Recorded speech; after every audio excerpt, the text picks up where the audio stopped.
Eu comi muito, deu aquela lombeira aqui da tarde, né, irmão? E é isso, pessoal. Vamos com tudo, não dorme não, que hoje vai ser benção, a gente vai começar a série Verdadeiro ou Falso. Quem está animado? Simples de ser resumido, a gente está rodeado de muita informação. Tem uma nota de uma universidade de Cambridge que fala que de 2020, com a Covid, que foi um tempo muito ruim, né, óbvio, por diversas formas, né, a Covid, a pandemia, muitas incertezas, muitas narrativas, e, obviamente, muita dor, muito sofrimento, muito medo. E esse artigo da Cambridge fala que o ano de 2020, esses 5 anos, 20 a 2025, é considerado a era da desinformação. Interessante, né? É uma época que a gente tem muito mais informação do que sempre. Mas a Cambridge está associando a era da desinformação não pela inacessibilidade à informação, mas pela acessibilidade a inúmeras narrativas pela mesma informação. Faz sentido? Então, não sei se vocês se lembram como foi traumático a Covid, além da doença, das mortes e daquele todo trauma, aquele duelo de narrativas, politização, aquela coisa, quem está certo, quem está errado, ele está errado e eu estou certo, isso tudo traumatiza, isso tudo piora já o que já é ruim. Então, a gente vai entrar nessa série Verdadeiro ou Falso e talvez continuar confrontando você, continuar confrontando a mim, que talvez certas convicções que nós temos não sejam tão acuradas quando nós achamos. E aí a gente ficou 5 semanas batendo no religioso, que tem essa dificuldade de estar muito arraigado em certas práticas que foi doutrinada assim, e aí vem uma igreja como essa, que nem é igreja, né? E aí fica, caramba, por que eles fazem assim? Por que é errado? Por que é certo?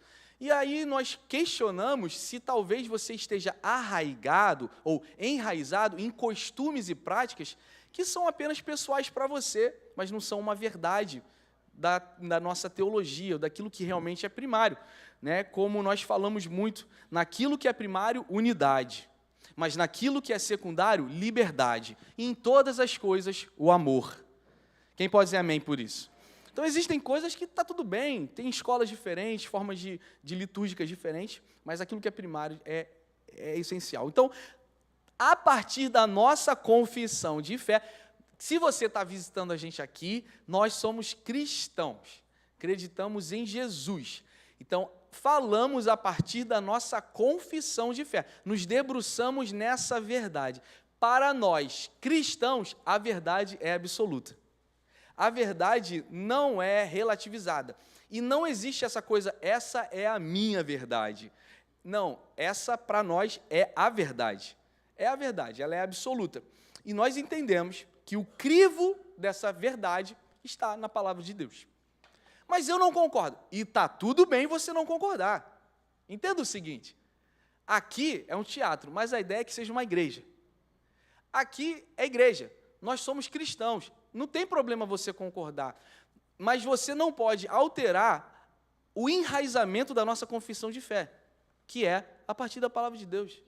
Entende isso? Não, mas pastor, essa é a sua verdade. Tudo bem, mas de acordo com a nossa confissão de fé, não é a nossa verdade, é a verdade. E está tudo bem você não concordar. É simples assim, tá bom? Vamos conversar um pouco sobre isso, que dentro da comunidade de fé, dentro de crenças, seitas, e existem muitas divergências. Mas o que é verdade? Hoje existem, por exemplo, vertentes teológicas. Eu estou animado de falar com vocês aqui, depois também, num outro domingo, sobre diferenciações teológicas dentro do cristianismo. Por exemplo, você sabia que tem gente que acredita que Jesus não ressuscitou? Tem gente, agnosticismo, que acredita que Jesus nem era carne. Vocês estão entendendo? E como eles vão fazer uma edição do Rios, vão botar um vídeo bonito, são pessoas que são carismáticas, sabem falar, eles são intelectuais, conseguem, você fica assistindo aquilo, você gosta. Então, Cambridge fala da era da desinformação, por quê? Porque o algoritmo fala o que você quer ouvir. Tem um casal, amigo nosso, que jogou um jogo de casais, eles ficaram gritando um com o outro, gritando, era um jogo. 2 horas depois estava o Instagram deles, terapia para casais. Né? Então, isso é até algo muito antiético, diga-se de passagem, essa expiação dos nossos devices, né, das nossas redes sociais, que fazem-nos entender que o produto, meus amigos, somos nós, tá? Nós somos o produto. Então, se você acredita que sereias existem e elas falam com você, até a IA, ela vai conversar como você quer ouvir. Infomani postou essa semana que um indivíduo norte-americano conversou com a IA 300 horas. E a IA estimulou a conversação de uma forma que ele queria ouvir, fazendo ele acreditar que ele conseguia trazer uma intervenção no governo norte-americano através de algumas... Enfim, não vou entrar aqui na questão. Mas, por exemplo, você já entendeu, na politização, o cara de direita sempre vê que o da esquerda é errado? Ele tem certeza que ele está certo. Mas é engraçado que o da esquerda tem a mesma coisa. E tem um pacote, eu digo que é o pacote do mal. Parece que o cara de direita, quando ele fala uma coisa, que ele até gosta, mas porque ele é de direita, ele não pode gostar porque ele é de esquerda. Vocês estão entendendo aqui? Então, esse duelo de narrativas, entendeu? Qual é o problema? Desse duelo de narrativas, você vai começar a usar a palavra de Deus para se acoplar e somatizar com a narrativa que é preferencial para você. E esse é o problema. Isso é um problema. O que é falso? O que é verdadeiro? Então, a gente está flertando aí com muita informação. Então, a gente vai conversar um pouco sobre essas coisas. E, teologicamente, também são perigosas, né? Então, vamos analisar clickbait. Você já viu algum clickbait? Você já clicou em algum vídeo que você não segue, você não tem interesse assim? Um pastor arminiano trocando uma ideia com um pastor calvinista. Eles se amam. Ninguém clica. Sabe por que você clica? Assim, olha o que esse pastor falou para o outro. Toda essa cultura de clickbait, ela é muito polarizada e ela é intuitiva, ela faz a gente cair nisso. Então, meu amigo, meu irmão, você pode estar 100% certo de algo e ainda está muito errado, gente. Porque você vai ouvir e consumir o que você quer ouvir. E a era que a gente vive, ela vai somatizar aquilo que você quer ouvir. Então, há um perigo da gente estar ficando cada vez mais dividido, odiando mais, porque a gente vai cada vez mais absorver aquilo que, na verdade, nós queremos crer ou, então, sustentar. Tá bom? Então, a Bíblia é a palavra de Deus. A Bíblia é a palavra de Deus, verdadeiro, ponto. Tá certo? Se você relativiza essa verdade, esquece. Se você relativiza a fonte, tudo pode ser. A Bíblia é a palavra de Deus, ela é o crivo da nossa verdade. Se você relativiza isso, tudo parte da sua subjetividade. Aí você vai usar aquela frase famosinha. Não, mas essa é a minha verdade. É assim que eu... Vocês entendem o perigo disso? Então, é melhor, na linha do tempo, que sobreviveu, sustentou a palavra de Deus como verdade. Jesus ressuscitou dentre os mortos. Se não fosse assim, vã seria a nossa fé. Essa é a verdade. Samuel, mas eu ouvi um youtuber famoso mostrando, historicamente, que Jesus não foi crucificado e nem ressuscitou dentre os mortos. Eu sei que você vai ouvir. É por isso que Cambridge falou que é a era da desinformação. Vocês estão entendendo? Qualquer que seja o sofisma, a mentira que você queira ouvir, você vai ouvir. E você vai ouvir fontes boas, pessoas inteligentes, interessantes, falando. Não é apenas, eu acredito em unicórnio. Tem segmentos na teologia que são descaradamente antagônicos à verdade, antagônicos ao que Deus falou, mas você vai ouvir de forma sucinta, de forma sutil. Aquilo ali vai fazer sentido. E por quê? Porque nós temos uma carne que quer que isso faça sentido. A transformação de tantas pessoas ao conhecerem Jesus, ao longo da história, é apenas efeito psicológico. É falso. É o poder de Deus manifesto nos testemunhas. Homens e mulheres que foram martirizados, perseguidos. Se isso não for o poder de Deus, não tem efeito emocional que sustente isso. Inclusive, dados atuais falam que existem mais pessoas sendo martirizadas hoje do que foi na época da era primitiva. Irmãos, existem grupos islâmicos radicais que estão fazendo genocídio em Moçambique, essa semana. Pessoas estão entrando em igrejas e matando cristãos. Homens e mulheres que devem nos inspirar aqui nessa noite. Devemos orar por esses que estão sendo perseguidos. Mas o sustento desses irmãos não é apenas um efeito psicológico, fazer parte de um clube, eu quero fazer parte desse grupo. É bom, né? Você sustenta a mentira até que isso seja conivente para você. Mas quando você começa a ser perseguido, pendurado de cabeça para baixo, isso não é tão bom. Então existe, isso aqui, a transformação de tantas pessoas, é um pilar apologético, que é o poder de Deus, trazendo convencimento. Os evangelhos foram escritos por testemunhas distantes de Jesus, e milhares de anos após a sua morte. Falso. Os evangelhos seus manuscritos foram traduzidos em 40, 50 anos dos originais. Isso é um tempo recorde. Por exemplo, Platão, que é uma influência grega, demorou mais de 1000 anos para os seus originais serem traduzidos. E nem por isso as pessoas questionam, né? E não tinham tantos manuscritos como, por exemplo, os evangelhos. Só dos evangelhos para grego são mais de 5.000 traduções. Em 50 anos, pastor, mas em 50 anos, meu amigo, em 50 anos, nessa época, a chance de haver uma corrupção dos originais é muito pequena. Faz sentido o que eu estou falando? E aí existem 2 domínios que fazem você aprender que isso aqui é a palavra de Deus. Você pode estar sentado aqui e você dizer que essa é a minha fé, e tudo bem. Bem, existe o domínio espiritual e o domínio histórico. Eu acabei de citar um dado que fala sobre a veracidade das Escrituras, um dado histórico, arqueológico, existem vários, tá? Mas, no fim, você pode ter vários dados, mas se o Espírito Santo não te convencer do pecado e não traduzir essa palavra, isso aqui é só um livro. Nós precisamos entender que a palavra de Deus, embora historicamente, geograficamente, arqueologicamente, existem provas que elas são de testemunhas oculares. Por exemplo, os evangelhos podem ser chamados biografias de Jesus. Biografia de Jesus, mais do que provado que veio, que nasceu, que morreu, foi crucificado e ressuscitou. Mas, no final, mesmo que haja prova, deixa eu afirmar, testemunhas viram, deixa eu afirmar, que o poder, e é isso que eu oro para você nessa noite, que não seja convencimento humano, histórico, arqueológico, mas seja a revelação do Espírito Santo no teu coração. Por isso que vamos conversar sobre isso e defender a nossa fé é importante. O Paulo escreve à igreja em Coríntios, capítulo 10, ele diz o seguinte, olha, porque as armas da nossa guerra não são carnais, e sim poderosas em Deus, para destruir fortalezas, anulando nós, o que, pessoal? Sofismas. E toda altivez, 2 palavras diferentes uma da outra, mas estão conectadas. Sofismas são falsos ensinos, falsas percepções que se parecem verdade. E depois Paulo usa uma outra palavra que eu acho que está extremamente conectada, altivez. Altivez. Altivez. Altivez é um caso sério. Vamos conversar um pouquinho sobre isso, porque isso talvez é um antídoto para que a gente comece a entender que a gente precisa de um Salvador, precisa de Jesus, né?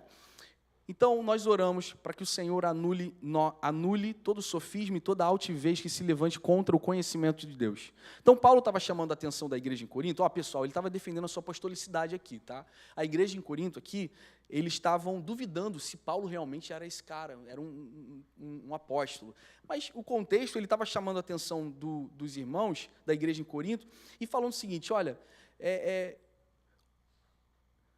que todo esse flertar com o sofisma, que está conectado com a altivez, sobre o conhecimento de Cristo, sobre o conhecimento de Deus. Ou seja, quando você começa a tentar entender Deus e definir Deus a partir da sua percepção, já começou errado. Certo? Quando você diz, eu acho que Deus, eu falei semana passada aqui, né? Não, mas Deus para mim é a vida, é a terra, é o mar. E essa espiritualidade sensorial, ela é muito perigosa, porque ela é subjetiva, meu amigo. Então, eu sinto uma coisa, você sente outra, e cada um vai sentindo. Vocês entendem o perigo disso? Então, é melhor a gente se anexar aqui a palavra de quem ele diz que ele é, através da sua palavra. Então, ele vai dizer o seguinte, e levando cativo todo o pensamento à obediência de Cristo. Levar cativo todo o pensamento à obediência de Cristo. Mas, poxa, mas que opressivo esse evangelho, né? Mas que opressor. Mas que escravidão, né? Eu agora me submeter a um Senhor. O Senhor que criou o céu e a terra. E te deu um propósito, te deu vida. Sim, não é o teu barbeiro. Sim. E se você não se subjuga em pensamento cativo à mente de Cristo, você vai estar cativo a outra mente, do secularismo, daquilo que é a tua própria cobiça. Quer ver? Olha só o que estava acontecendo na igreja em Corinto, que o pastor era um cara chamado Timóteo. Repete aí, Timóteo. Aí o Paulo também vai alertar esse jovem pastor nesse mesmo contexto. Ele vai dizer o seguinte, olha, versículo 1, capítulo 4, segunda carta de Timóteo. Diante de Deus e Cristo Jesus, que há de julgar vivos e mortos, pela sua manifestação e pelo seu reino, eu peço a você com insistência que pregue a... Gente, olha só, deixa eu fazer uma afirmação. Aqui é um culto doméstico. Irmãos cristãos, se eu pegar a palavra de Deus e ler e fazer uma exposição oral da palavra de Deus, e só fazer isso, só falar isso, e dizer assim, que Deus os abençoe, vai para casa, vai em paz, amém. Já valeu a pena. A gente não precisa inventar muita coisa, não, porque a palavra de Deus tem poder. E aí, não esqueça do sofisma e da altivez, que todos nós temos, tá bom? E o Paulo vai dizer o seguinte, pregue em todo o tempo a palavra. Timóteo, não prega o que você pensa. Timóteo, não prega o que você sente. Timóteo, não dê indiretas do púlpito. Timóteo, não fale a sua opinião. Timóteo, não fale a partir da sua dor e das suas mágoas. Timóteo, pregue o que realmente muda. É a palavra de Deus. É isso. Então é fácil. Mas também não é fácil, porque se lembra que eu falei sofisma e altivez? Então o pregador, meus amigos, também flerta em talvez expor a palavra ou expor o seu próprio coração, expor as suas opiniões, expor as suas almas. Porque aqui tem um povo, como eu falei também semana passada, já a Bíblia diz, a Bíblia da humanidade, todo dia sai um otário e um malandro. Então, talvez se eu não pregar tanto a palavra, ou na verdade, deixa eu expor aqui, como um pastor de uma igreja, deixa eu expor a minha opinião, e vou pegar um versículo ou dois isolados, para fomentar a minha opinião, e assim arrebanhar os irmãos. Pregue a palavra, Timóteo, não inventa moda, não dê cambalhota. Tranquilo, faz o básico, porque a palavra tem poder, e a palavra é Jesus. Tá certo? Então, aqui, estamos lendo a palavra. O que eu falo a partir da palavra. Quem já está sendo abençoado aqui? Por que isso é importante? Porque aqui o Timóteo ele vai ser advertido de um problema. E esse problema é o que a gente quer abordar na série. Olha o que ele vai falar o seguinte, ele vai dizer o seguinte, vai vir um tempo em que as pessoas não vão suportar, meu amigo. Isso aqui parece que o Paulo escreveu semana passada, mano. Tá doido. Estou até com o meu sotaque mineiro voltando. Você tá doido? Vocês já viram aquele? Vocês já viram o Mineirinho da Agulha? Meu Deus, aquele vídeo é a melhor coisa que tem. Vocês nunca viram não, gente? Vocês precisam viver mais. Para de ler tanta Bíblia, gente.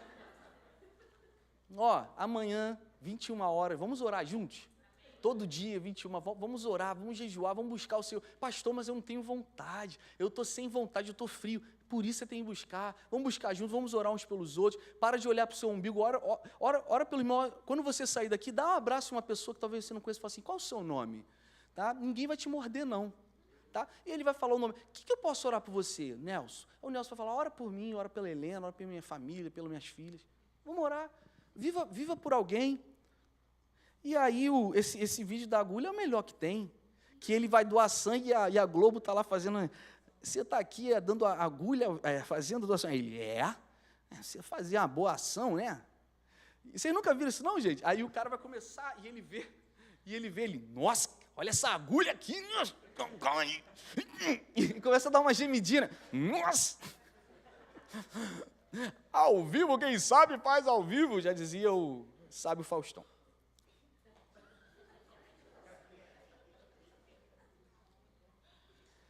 Mas não parece que Paulo tuitou isso aqui semana passada? Vai haver um tempo que as pessoas não vão suportar a sã doutrina. Pastor, que sã doutrina?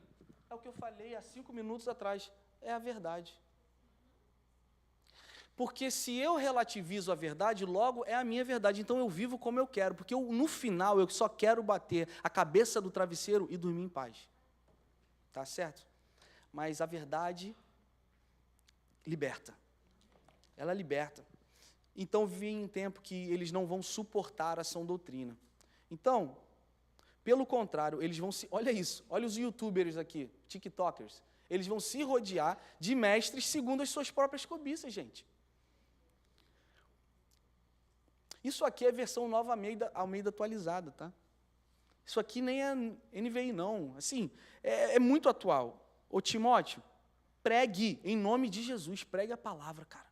Pregue a palavra, lidere pela palavra, a palavra de Deus tem poder. Quantos aqui recebem isso? Por que, Paulo? Imagina se fosse um WhatsApp. Por que, Paulo? Por que você está batendo nisso? Porque, bicho, a galera não tá conseguindo suportar a sã doutrina, dói. E eles vão estar se cercando de mestres de acordo com as suas próprias cobiças. Se eles quiserem acreditar que Jesus não é real, eles vão ouvir mestres que vão falar sobre isso. Se eles quiserem acreditar que o pecado deles não é pecado, eles vão ouvir. Se eles quiserem acreditar que eles não são amados, eles vão acreditar nisso. Mas pregue a palavra e eles vão saber que eles são amados em Cristo Jesus. Pregue a palavra que eles vão saber que eles podem ser cheios do Espírito Santo. Pregue a palavra que eles vão saber que aquele que foi, um dia voltará. Pregue a palavra para que eles não possam ser manipulados facilmente. Timóteo, pregue a palavra para que o coração deles não se debruce na sua própria cobiça, mas se alinhe com o coração do Pai. E vão sentir coceira nos ouvidos. Eles vão se recusar a dar ouvidos a quê? A verdade. Entregando-se a fábulas. Em outras versões você vai ver mitos. E aqui era uma cidade com uma etnia cultural muito grande. Então, Corinto, uma cidade portuária. Então, haviam milhares de deuses. Então, era uma cidade, meus irmãos, que tinham uma comunidade gentia muito grande e também muitos deuses. Então, eles tinham uma influência grega, com outros deuses. Então, esse sincretismo que está, diga-se de passagem, muito presente na cultura latina, muito presente na cultura brasileira, né? Então, na nossa trilha, você precisa fazer confissão do credo. Eu creio em Deus Pai, Filho, Jesus o Filho e no Espírito Santo. Jesus Cristo é o único Senhor, é o único caminho e a única verdade. Pastor, mas eu fiquei 20 anos no centro espírita, kardecismo, no outra religião. Pastor, eu estou 20 anos como um ateu, um agnóstico. Meu irmão, a gente ama você pra caramba. E a gente respeita você pra caramba. Não tem problema nenhum você seguir outra religião. Mas, por favor, não confunda. A nossa confissão de fé, para nós, é a verdade. É básico. Isso não tem nada a ver com desrespeito. Gente, quantas vezes eu já falei aqui, critiquei traficantes evangélicos em nome de Jesus quebrando o terreiro de macumba. O que é isso? O cara vai lá, pega o fuzil dele, vai falando em línguas. Aqui não. Vê se faz sentido isso, certo? Essa militância gospel. Isso não tem nada a ver com Cristo, isso não tem nada a ver com o Evangelho. Todos são homens e mulheres como a gente, carecem da graça. Ninguém é melhor que a gente e a gente não é melhor que ninguém. Tá bom? Agora, de acordo com a nossa confissão de fé, cuidado. Cuidado com esse sincretismo, que todos os caminhos levam a Deus. Cuidado. Pastor, mas por que você está sendo tão duro, tão assim, tão... Duro foi semana passada. A minha esposa falou, vai devagar hoje. Vai, porque semana passada eu fui muito pesado, né? Mas por quê? Porque o Keller, que é um dos meus autores preferidos, ele tem uma frase que você já ouviu falar. Você já ouviu o que o Keller falou. Se o seu Deus nunca discorda de você, provavelmente você está adorando a idealização da sua própria versão de Deus. Entende? Então, o Evangelho, ele possui essa marca diferente de qualquer outra espiritualidade. Ele não quer que você sinta, você não precisa sentir nada. Você não precisa sentir. Cristo em nós, a esperança da glória. Ele é suficiente, tá certo? Então, a gente pode fechar a Bíblia, orar e ir embora. A gente não precisa também de ter uma música aqui no final, porque a palavra do Senhor tem poder. A comunhão dos santos tem poder. Amém, pessoal? Então, assim, cuidado com o secretismo. Mas, pastor, né, eu vim hoje é dia dos pais. O meu pai foi crente, meu avô foi pastor, meu bisavô é crente. Mas do lado da minha mãe, a minha mãe era kardecista, estudou todas as obras de Allan Kardec, minha avó era candomblessista, batia tambor, e todo respeito, Tudo bem, pessoal, vocês estão me ouvindo aqui? Todo respeito, a gente não precisa convencer ninguém de mudar de religião. Porém, Paulo, ele dá uma instrução a Timóteo: pregue o tempo todo a palavra de Deus. Cuidado também com o politicamente correto, eu não posso respeitar, mas também de você não ser intencional em pregar a palavra de Deus. Tudo bem?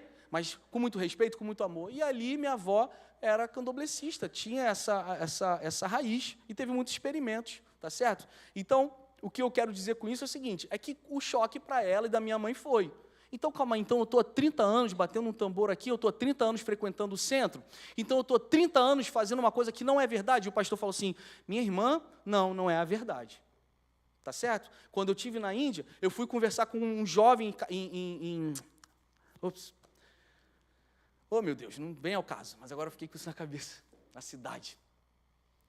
Enfim, no meio de um barulho de carro, é muita gente, comecei a conversar com ele. Olha, deixa eu te falar o que a gente está fazendo aqui. Nós somos um grupo de missionários e eu quero falar: você já ouviu sobre Jesus? Já ouvi sobre Jesus. E o que você pensa sobre isso? Jesus é o Deus ocidental, é o Deus da América, é o Deus dos outros países. Aqui nós somos hindus. Não, mas sabia que Jesus ama você e Ele quer ser o seu Senhor? Não, absolutamente não. Eu sou hindu.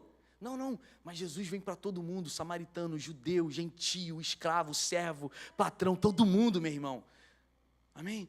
E ele, não conseguia entender. Por quê? Porque ele associa a sua etnia com a sua religiosidade. Mas o evangelho, ele transcende etnia. É para todos. O que eu estou querendo dizer, vocês estão entendendo como Beira, não sei se você foi um abençoado como eu de ter um pai cristão e nascer num lar cristão, mas você entende como Beira, um colapso, um cara que ficou 30 anos, 40 anos servindo algo ou não servindo nada, e você chegar e falar assim: olha, deixa eu te falar da verdade, porque você passou a tua vida vivendo uma coisa que na confissão de fé não é a verdade.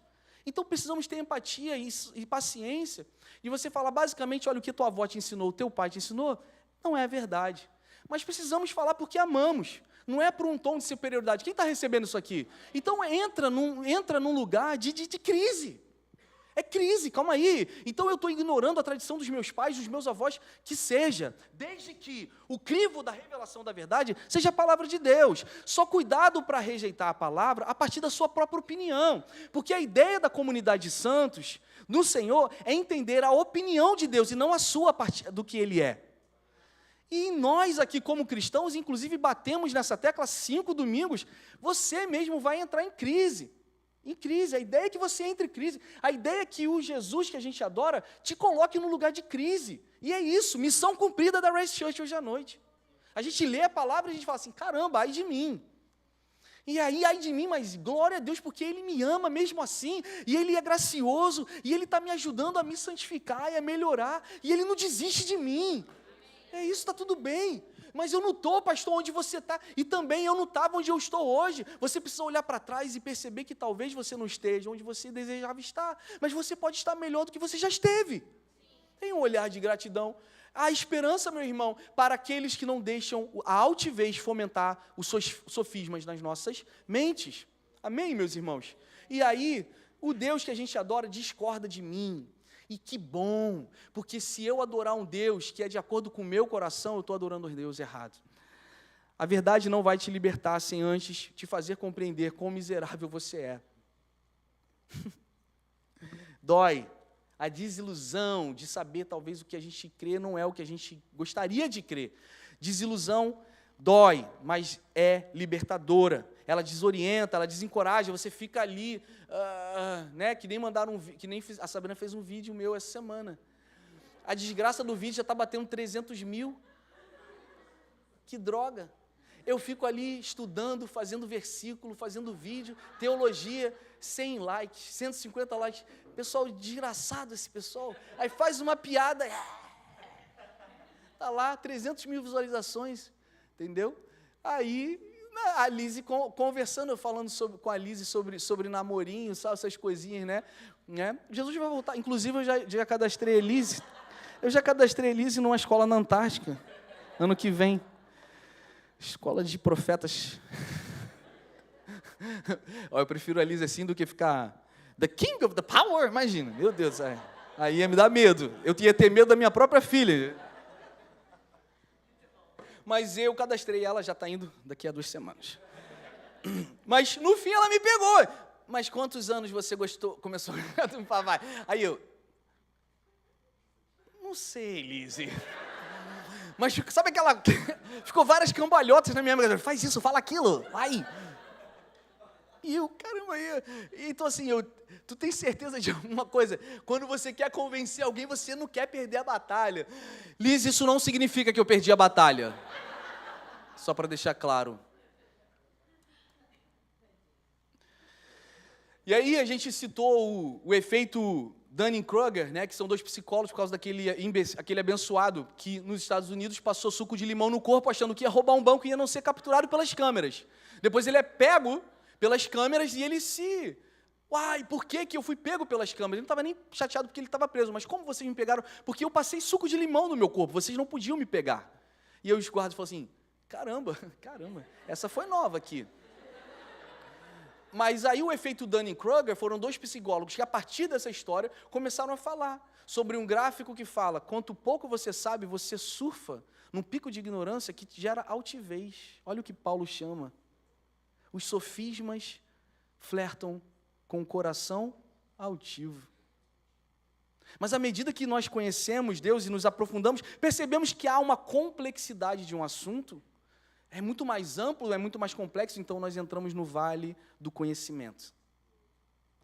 Todos nós, homens e mulheres, cristãos, santos aqui, precisamos conhecer cada vez mais Deus. Ninguém pode conhecê-lo plenamente, mas todos os dias podemos conhecê-lo cada vez mais. Deus tem um atributo comunicável, Ele se deseja fazer conhecido. Quem pode dizer amém?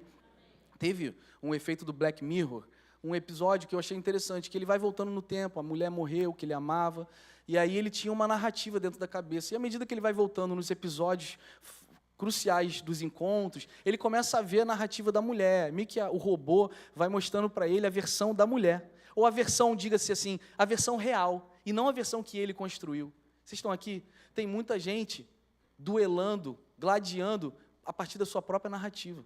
Precisa ter cuidado. Por isso que o Evangelho é uma interpretação da narrativa do nosso Criador. Ela sempre vai gerar um confronto para a gente. Glória a Deus por isso, né? Glória a Deus por isso. E teve um cara recente na CNN que eu achei admirável. Ele, terraplanista, ele viu um cara falando sobre terra plana e ele acreditou. E ele começou a investir e falar, e ter seguidores falando que a Terra era plana, e ele ficou 10 anos. Olha isso. Ele gastou 10 anos da vida dele convencendo pessoas que a Terra era plana, estudava sobre isso, fazia vídeos. Depois de 10 anos, ele percebeu que não era o que ele achava. E ele, cara, eu desisti, na verdade eu estava errado, 10 anos. Mas eu achei aquilo tão digno dele, de depois de 10 anos reconhecer. Isso requer humildade para muitos de nós, inclusive nos nossos relacionamentos.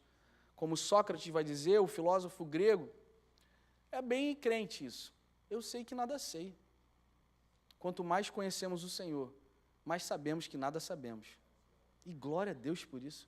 E como comunidade de fé, está tudo bem se a gente não conseguir responder todas as perguntas. Está tudo bem. A nossa confiança no nosso Deus soberano continua intacta, porque Ele é soberano. Mesmo nas nossas incertezas, está tudo bem. O Senhor não sofre de ansiedade como a gente. Está tudo bem. À medida que o conhecemos, queremos conhecê-lo mais. Então, como discernir as suas preferências da sua realidade. Militâncias, ideologias, algoritmos. Muito cuidado, meus irmãos. Eu falo isso com todo amor, com todo amor. Nenhuma narrativa ideológica, militante, preferencial sua pode se tornar concorrente ao Evangelho. Muito importante, porque a partir do momento que você começa a odiar quem não pensa como você está militando. Você não está vivendo o Evangelho. Então, como você discerne as minhas preferências da realidade? Romanos 12, não vos conformeis com esse século, mas transformai-vos pela renovação da vossa mente, para que experimente, eu oro para vocês, para que a gente experimente qual seja a boa, a perfeita e agradável vontade de Deus. Então, cristãos, estamos em constante renovação de mente, mente cativa a Cristo, sim ou não? Sim. Glória a Deus por isso. Né? Glória a Deus. Eu sei pouco, mas eu quero saber mais. E é isso. Deus é gracioso. Caramba, Deus é gracioso. Ele quer se revelar. Ah, mas eu tive uma experiência religiosa muito ruim. Eu fui traído, manipulado, eu fui desgastado. Pode ser que você está usando essa narrativa para paralisar, que ela faz sentido. A gente não menospreza a sua dor, mas cuidado, porque isso pode flertar com algum tipo de altivez que está fazendo você absorver sofismas. E essa é a sua verdade, mas você não está se prostrando à verdade do Senhor. Um segundo versículo. Jesus disse, eles não são do mundo como também eu não sou. Santifica-os na... Você pode repetir comigo? Vamos lá. Eles não são do mundo. Vamos lá. Como também...